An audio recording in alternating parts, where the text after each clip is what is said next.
Merci de nous choisir pour vous informer. C'est l'heure de la grande édition du journal sur Mikuba Télévision. Bienvenue à vous tous. À la une de l'actualité, la redynamisation de la coopération entre la RDC et le Royaume de la Belgique. C'est dans ce cadre que le vice-premier ministre, ministre de la fonction publique et son homologue belge ont signé un mémorandum d'entente à Bruxelles. La signature de ce document vise à apporter des ressources techniques supplémentaires à la réalisation des initiatives engagées sur la question des renforcements de capacités à l'École nationale d'administration. Dans le Haut-Katanga, un récent vol de cathodes de cuivre dans la cité de Kambove vient à nouveau inquiéter les autorités. Ce mercredi 30 août, les services de sécurité de la province ont mis la main sur 202 feuilles de ces précieuses cathodes de cuivre subtilisées à une entreprise minière locale et entreposées à Likasi. Des détails dans cette édition du journal. Nous parlerons également de la compagnie minière de Moussonoy qui, après avoir accompagné les habitants des villages Tchaboula et Kapepa durant la saison agricole passée, les responsables de cette entreprise ont lancé la distribution des maïs à ces populations.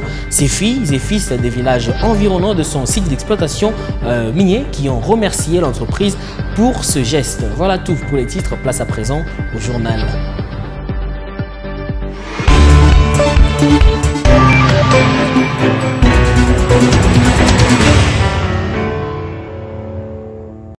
Bienvenue si vous nous rejoignez sur Mikuba Télévision. Je venais de vous l'annoncer, la redynamisation de la coopération entre la RDC et le Royaume de Belgique. C'est dans ce cadre que le vice-premier ministre, ministre de la fonction publique et son homologue belge ont signé le mémorandum d'entente à Bruxelles.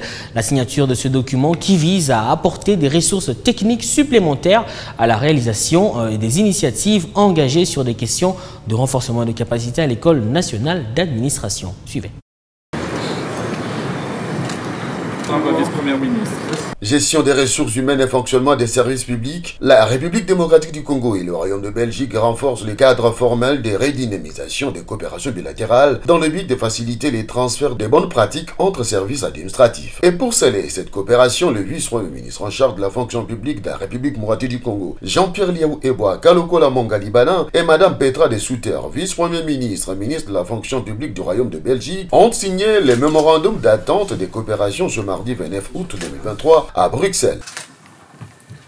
La signature de ces mémorandums d'attente de coopération bilatérale apporte des ressources techniques supplémentaires à la réalisation des initiatives engagées sur les questions des renforcements des capacités à travers l'ENA. Le président de la République démocratique du Congo a placé au cœur de l'action du gouvernement la priorité du redressement de l'administration publique congolaise. Aujourd'hui, avec la signature de ces protocoles d'accord, c'est la matérialisation de cette volonté partagée de voir nos deux pays marcher ensemble dans l'échange d'expériences. Mais moi, je préfère adopter l'attitude de l'humilité et de modestie en reconnaissant tout de même l'avance qu'affiche l'administration belge. Nous avons beaucoup à gagner en nous inspirant un tout petit peu du modèle belge. Je crois que ce protocole nous permet de renforcer ces dispositifs qui existent. Motivé par les efforts fournis par le gouvernement congolais pour le redressement et la modernisation de l'administration publique, l'EVPM en charge de la fonction publique du Royaume de Belgique a salué ce partenariat solide d'échange et partage d'expériences consolidées avec la signature du mémorandum d'attente de coopération bilatérale. Honnêtement, je pense qu'on veut apprendre les uns des autres. On a des défis différents, des situations très différentes, sociétales, politiques,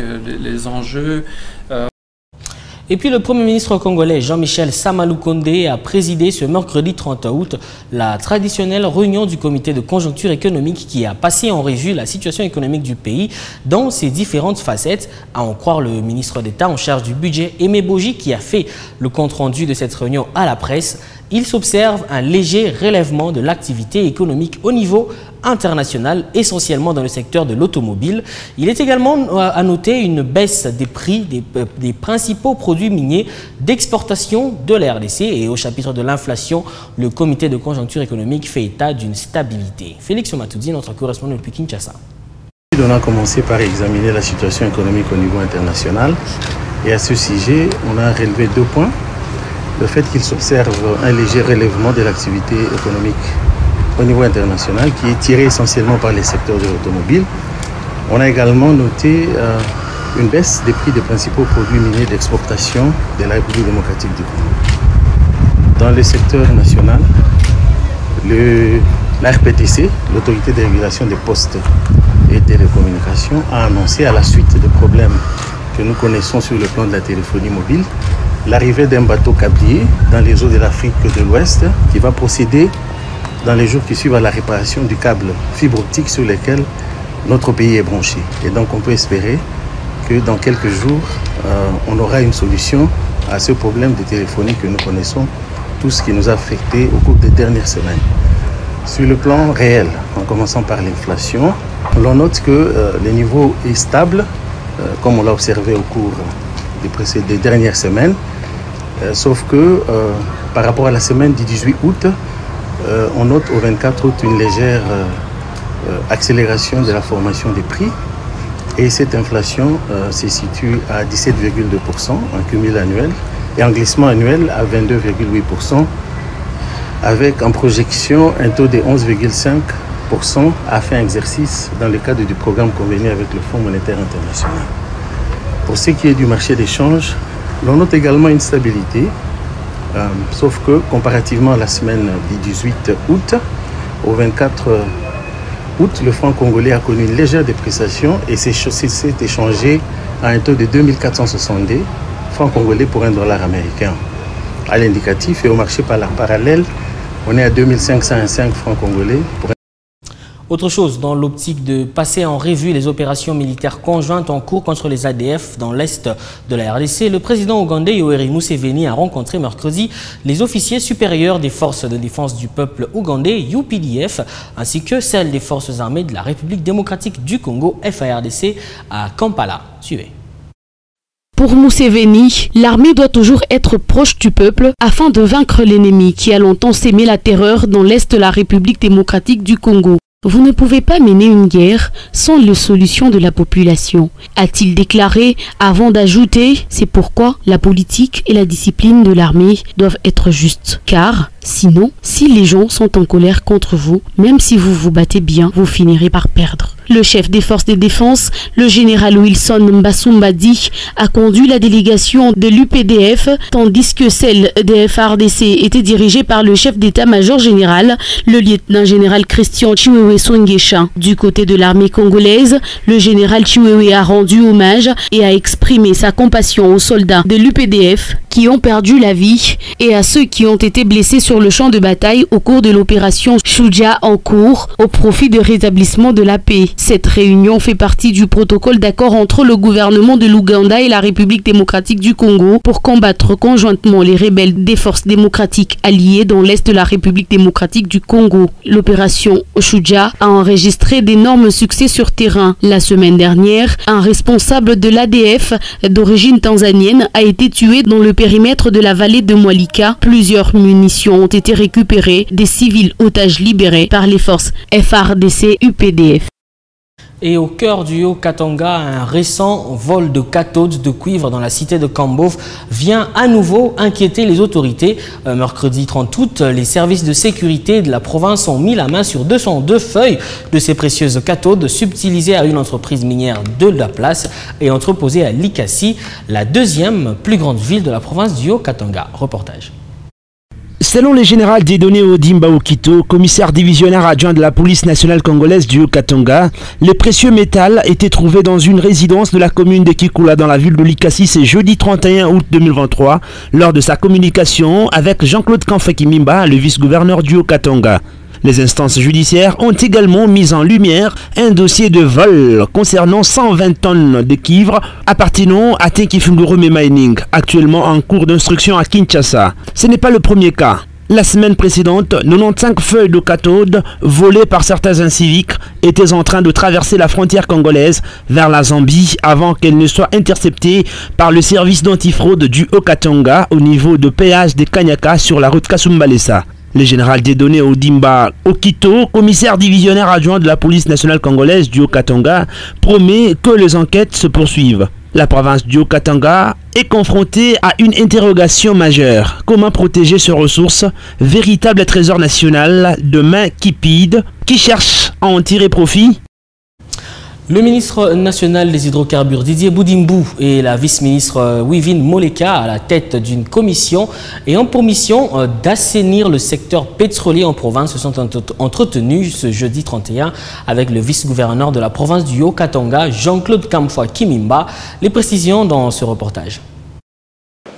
Cette commission chargée des contrôles de prix des carburants dans la province, conduite par le ministre national des hydrocarbures Didier Boudimbou et la vice-ministre Wivine Moleka, a été reçue ce jeudi 31 août 2023 par le vice-gouverneur de province Jean-Claude Kamfwa Kimimba pour lui faire part de l'objectif de la mission de la commission en province, à savoir assainir le secteur pétrolier dans le Haut-Katanga, a dit Didier Boudimbou. Nous pensons qu'il y avait déjà eu l'équipe de l'IGF qui est déjà sur place, qui sont en train de faire un travail remarquable. Nous avons les autorités de la province qui sont en train de nous accompagner. Nous avons la FEC aussi qui est là et qui nous accompagne aussi par rapport à ce que nous sommes en train de mener comme investigation. Nous avons notre division au niveau du Katanga qui nous accompagne aussi. Donc nous pensons que c'est assez. On pourra avoir les éléments que nous sommes venus rechercher et pouvoir agir pour vraiment assainir le secteur. La commission, constituée de membres du ministère des hydrocarbures, de l'économie et des finances, s'est rendue sur terrain pour rencontrer les différentes parties œuvrant dans le secteur pétrolier.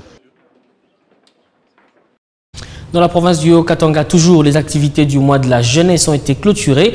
Ce jeudi 31 août, la cérémonie a été présidée par le vice-gouverneur de province, Jean-Claude Kamfwa, dans la salle des réunions de l'église de Sainte dernier jour à Lubumbashi.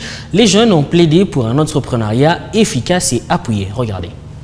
C'est le 12 août 2023 à partir de Kambov, c'est ce jeudi 31 août 2023 que les activités liées à la journée internationale de la jeunesse ont pris fin dans la province du Haut-Katanga. Concernant cette dernière journée, un face-à-face a eu lieu dans la salle de l'église de Saint de dernier jour entre les vice-gouverneurs du Haut-Katanga, Jean-Claude Kamfwa Kimimba, et les leaders de jeunes de la province. Les échanges ont tourné autour de la cohésion et la cohabitation pacifique entre les jeunes, la mise en place d'une culture de la paix pour contribuer au développement du pays et de la province, mais aussi être de vrais travailleurs, entrepreneurs, en incarnant l'esprit de créativité pour que la stabilité économique soit réelle.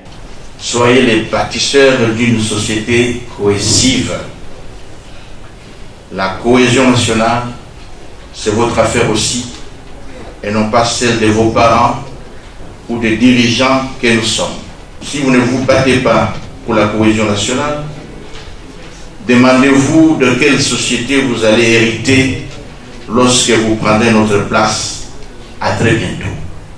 Nous devons considérer tout Congolais comme notre frère, comme notre compatriote, au même titre que les membres de votre famille.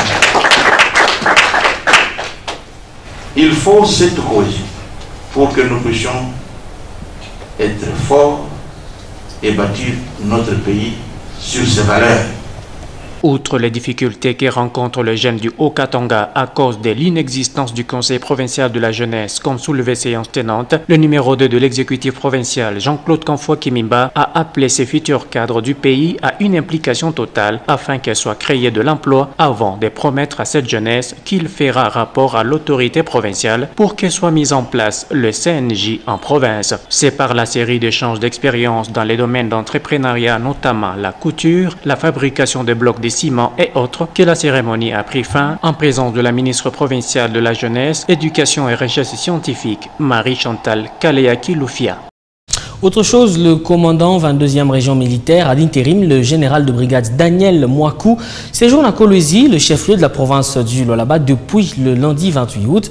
Il est en visite d'inspection et de contrôle pour exécuter l'ordre impératif du chef de l'État, commandant suprême des forces armées, à travers le chef d'état-major général, afin de dégager les militaires de toutes les concessions minières. Voilà donc l'objectif principal de son arrivée. C'est ce que nous dit ici John Daïlemanda. À la tête d'une forte délégation constituée des différents membres d'état-major de la 22e région militaire, le commandant 22e région militaire AI, le général des brigades Mouakou Daniel, a été accueilli avec honneur par les troupes militaires de la province du Lualaba au camp QG dès son arrivée.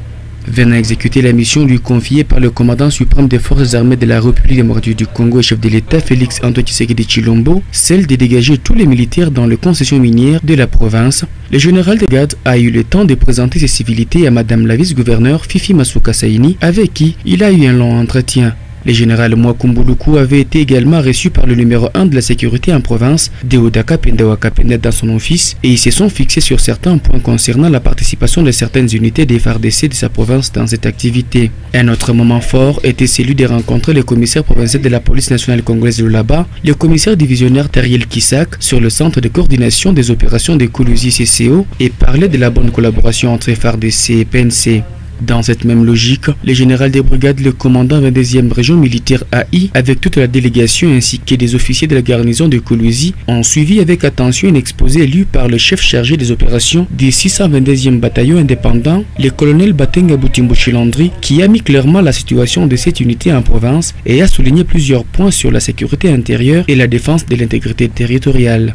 Dans sa mission de service, le général des brigades a aussi visité la cité d'Enzilo et Tenke et a ému les vœux de voir la bonne collaboration civilo-militaire. Et en bref et en images, les criseurs de la carrière menuiserie sont montés au créneau dans la soirée de ce jeudi 31 août pour dénoncer le blocage de leurs activités artisanales par des sujets étrangers qui ont tenté de les déguerpir du site de la GECAMINE. Ces artisanaux miniers sont allés manifester devant l'un des bureaux de la GECAMINE pour marquer leur ras-le-bol quant au freinage de leurs activités à cause de ce sujet libanais. Après des heures de discussion avec les responsables trouvés sur place, une solution temporaire a été trouvée, c'est celle de retourner les criseurs sur leur site d'exploitation pour poursuivre leur activité en attendant de réunir toutes les parties autour de la même table. Et après avoir accompagné les habitants des villages Tchaboula et Kapepa durant la saison culturelle passée, les responsables de la compagnie minière de Moussonoy ont lancé la distribution des maïs à ces populations. Ces filles et fils des villages environnants son site d'exploitation ont remercié l'entreprise pour ce geste. Regardez. Après avoir distribué des intrants agricoles la saison dernière aux habitants des villages Tchaboula, Pierre Mouteba, Chizouza et Kapepa, la compagnie minière de Moussonoy est venue s'assurer de la distribution effective des produits des champs à ses autochtones. Au village Tchaboula, c'est la chef de village qui distribue à ses administrés les maïs, donc de la compagnie minière de Moussonoy, de même qu'ici, au village Pierre Mouteba. Heureux de recevoir encore une fois l'appui de leur partenaire social, les habitants de ces localités ont remercié les responsables de Comus. Merci Comus. Merci beaucoup à Comus, nous avons reçu les maïs.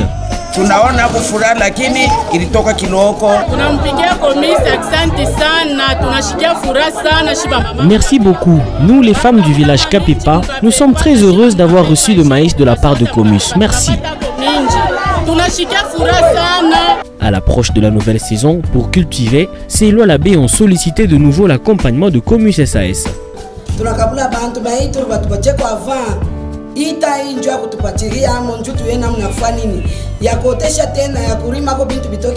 Nous avons distribué, mais pour cette fois-ci, donnez-nous les intrants avant s'il vous plaît pour que nous puissions cultiver et bien récolter. La fois dernière c'était venu en retard, voilà pourquoi c'est sorti un peu. Cette fois-ci, donnez-nous un temps s'il vous plaît.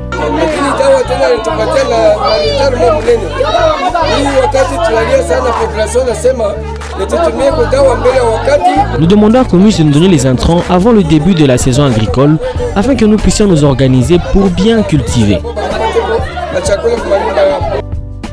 C'est dans le cadre d'accompagner les autochtones qui vivent aux alentours de son site d'exploitation que la compagnie minière de Moussonoy ne se lasse pas de poser des actes de bienveillance à leur égard. Et puis les jeunes de la cité GECAMINE Kolwezi ont clôturé la colonie de vacances ce 29 août, un lieu de divertissement plutôt pour vacanciers qui a été organisé et financé par la compagnie minière de Moussonoy. Reportage. Lancée le 7 août 2023, la deuxième édition de la colonie des vacances Zinjin Moussonoy à la cité GECAMINE Kolwezi s'est clôturée ce 29 août. Durant environ 20 jours, plus de 500 jeunes de cette cité ont profité des moments de divertissement grâce à la compagnie minière de Moussonoy qui a organisé et financé cette colonie de vacances. Les bambins ont eu également droit durant ces vacances à l'apprentissage du mandarin ainsi qu'à la découverte des usines de Comus. Salut. Ni hao. Comment tu vas? Ni hao. Ni hao. Voilà, c'est ça. Pour clôturer officiellement la colonie des vacances, le représentant de la compagnie minière de Moussonoy a remercié les parents qui ont envoyé leurs enfants participer à ces moments de divertissement. J'aimerais remercier les membres du comité local de développement pour leur franche collaboration et bonne organisation de cette colonie de vacances. Je tiens également à remercier les parents pour leur volonté et d'accepter à mener les enfants d'œuvrer massivement dans cette colonie de vacances. Chers tous, Comus AS a comme slogan « Construire l'industrie au profit du développement communautaire ». Bien pourquoi nous avons décidé de donner cette opportunité aux enfants de la cité Gécamine de Kolwezi. Les filles et fils de la cité Gécamine Kolwezi ont quant à eux remercié la compagnie minière de Moussonoï pour le support de cette colonie qui leur a permis de rester occupés pendant les vacances pour ne pas aller traîner dans les carrières. Nous avons eu des fournitures scolaires. Comus est venu pour nous apporter les choses à aller avec à l'école. Pour cela, nous le remercions pour une organisation qu'il a fait pour nous. Il a pensé un peu à nous. Nous voulons que l'année prochaine, Comus puisse penser aussi aux autres enfants qui ont resté dans des quartiers à ne rien faire. Pour cela, nous lui disons merci beaucoup pour cette organisation. Durant cette colonie de vacances, Comus SAS a également soutenu ses enfants pour la rentrée scolaire prochaine en leur offrant des fournitures scolaires. Autre chose, depuis un moment, la population qui habite aux alentours de Mariapolis, dans la ville de Kolwezi, se plaignent de l'odeur nauséabonde qui émane de leur système de canalisation bouché par les eaux usées provenant des installations d'un sujet indien. Soucieux du bien-être de sa population, le maire de la ville de Kolwezi, Jacques Massengo, était sur le terrain ce jeudi, accompagné du bourgmestre de la commune de Manika ainsi que d'une équipe des techniciens de l'OVD et de l'habitat ainsi que de l'urbanisme pour constater ce énième cas de pollution dans sa juridiction. C'est un reportage de la cellule de communication de l'hôtel de ville. Suivez. Au croisement des avenues du 30 juin et Kamina, soit sur Mariapolis, le constat est plus qu'amer. Les égouts sont complètement bouchés, les eaux usées qui charruent le matière fécale provenant de ces bâtiments en hauteur, juste après Mariapolis, se répandent sur la voie publique, avec toutes les conséquences néfastes sur l'environnement. Aussitôt informé de la situation, le maire de Kolwezi, maître Jacques Massengo Kindele, s'y est rendu pour s'imprégner de la réalité sur place. La réalité est décevante. Nous sommes les anciens de Kolwezi. Ce bâtiment à Mariapolis, il n'existait pas depuis longtemps.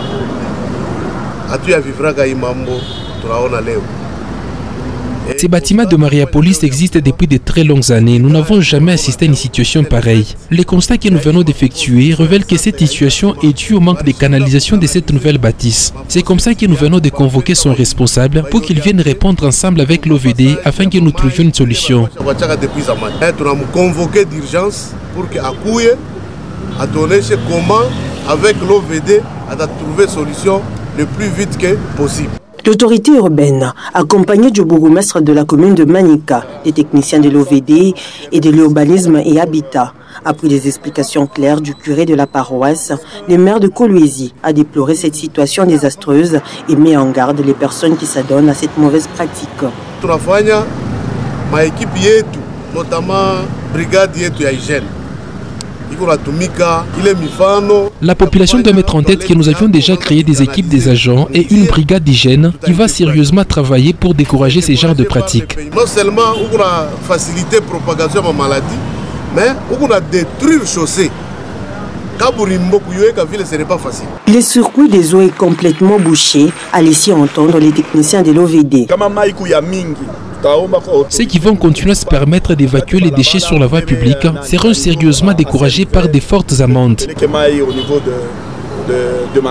Constat désastreux pour les premiers citoyens de la ville qui a souligné l'importance de résoudre ces problèmes de manière urgente afin de garantir un environnement propre et sain à ses administrés. Sur les champs, il convoque les responsables qui s'est dépêché pour répondre à l'ordre de l'autorité urbaine. Après l'avoir reçu dans son cabinet de travail, celui-ci reconnaît son forfait et promet de résoudre cette situation par les billets de l'OVD dans les prochaines heures. Nous le rassurons que demain déjà, nos équipes seront sur le terrain pour remédier à ce problème-là. Changeant de chapitre, profitant de la descente du mercredi dernier sur les différentes avenues de son quartier, Chizo Chijika Charles, chef du quartier Mununka dans la commune de Manika, s'est dit indigné de la non-prise de conscience de la population de sa juridiction. Des immondices sont jetés sur l'avenue Kalemi Kwankasai à la cité Manika par la population de cette partie. C'est un constat qu'il a fait et donc le numéro 1 de ce quartier a saisi cette occasion pour lancer l'appel à tous ceux qui s'adonnent à cette mauvaise pratique de cesser car des sanctions sévères seront attribuées à celui qui sera appréhendé en flagrance, a-t-il souligné. Chizo Chijika est ici à la caméra de John Daile Manda. En tout cas, il y a uzuri sana. Mimi nadhani muone vile tunasema kutembea na bakadri de base. Bantu beko na continuer kutupa deja buchafu. Hii avenue Kalemi umu atuka c'est compliqué. Paka babaritosha. Nous déplorons beaucoup ces comportements. Jusque-là, la population n'a pas encore la notion des propriétés. On a enlevé les immondices sur cette avenue il n'y a pas trop longtemps. Et aujourd'hui, on trouve qu'ils ont encore déposé d'autres immondices. Ce n'est pas normal. Je demande à ce que toute la population me suive. Tout celui qu'on va appréhender entre déposer cet acte, nous allons l'arrêter. Et il y a la brigade d'assainissement de la commune. Elle passe chaque fois pour l'assainissement.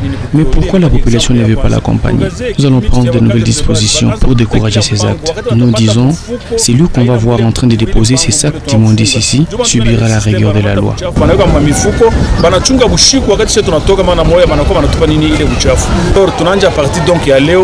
Cadre de base atazopita mukila mpango kama tunapata tu mfuko tunaanjika kama tu tulese kupata aina mpango donc wewe ndio ulitupa nini ile buchafu ndio ni stratégie tunese kubamba tunaona mambo buchafu na kuchokesha sana. Et au chapitre de célébration, le monde a célébré ce 31 août la 22e journée internationale des préventions des overdoses. Et à cette occasion, la rédaction de Mikuba Télévision a échangé avec le docteur Constantin Matuka. Ce médecin est revenu sur les causes et conséquences de l'automédication afin de sensibiliser davantage la population. Exocet en dit plus. Pour plusieurs raisons, l'automédication est pratiquée au sein d'une société, à savoir la pauvreté, les distances avec des structures sanitaires, le manque de personnel qualifié en santé, explique ce médecin. Déjà, l'automédication, c'est l'effet de prendre un médicament par soi-même, soit de modifier une ordonnance délivrée par un médecin à des buts thérapeutiques, soit soulager un problème que vous avez sur le plan sanitaire. Parmi les raisons qui poussent les gens à faire l'automédication, d'abord, premièrement, il y a des gens qui les font de soi. Deuxièmement, il y a ceux-là qui font l'automédication par manque d'accès aux soins de qualité. Cependant, Constantin Matuka attire l'attention de chaque personne sur le danger que les médicaments peuvent avoir sur la santé s'ils ne sont pas prescrits. Un médicament est prescrit lorsque vous avez un diagnostic qui est précis. Les gens qui prennent des médicaments, par exemple du paracétamol par exemple, il y a des gens qui font des hépatites fulminantes, ça veut dire que votre foie est détruit en quelques minutes, voire une heure, et ça entraîne même la mort, parce que la personne a consommé juste du paracétamol. Or, on vous dit que le paracétamol est consommé, c'est de pas dépasser 4 grammes par jour. Il y a d'autres médicaments qu'on dit sont des médicaments qu'on parle à marge thérapeutique étroite. Ça veut dire que la dose qui peut vous soigner est la même dose qui peut vous tuer. Cette journée, consacrée à la prise de conscience des dégâts liés aux overdoses, qui existe depuis 2001, vise à promouvoir la santé et la protection des personnes humaines. Et à quelques jours de la rentrée scolaire prévue pour le lundi 4 septembre sur toute l'étendue du pays, une ambiance timide est observée sur le marché des fournitures scolaires dans la ville de Kolwezi, une situation qui inquiète les vendeurs qui passent des journées entières sans écouler leurs marchandises. Pourtant, ces articles ont été commandés en grande quantité. La rentrée scolaire 2023-2024 est prévue pour le lundi 4 septembre 2023 pour une année scolaire qui devra se clôturer le 2 juillet 2024. Comme à l'accoutumée, chaque parent s'active pour offrir le nécessaire à son enfant en termes de fournitures scolaires telles que les uniformes, les sacs, les cahiers et d'autres objets classiques pour une bonne rentrée des classes. À quelques jours de ce nouveau cycle scolaire, les parents d'élèves comme les vendeurs à Kolwezi se plaignent des préparatifs qu'ils estiment timides.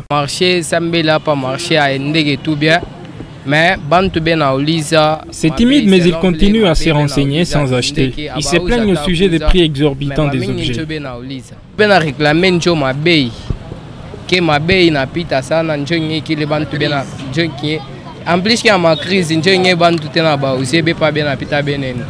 Selon ces vendeurs, cette situation est due au non-paiement des salaires du mois d'août ainsi qu'au faible pouvoir d'achat de la population. Voilà qui met un terme à cette édition du journal sur Mikuba Télévision. Merci à vous de nous avoir suivis. Au revoir.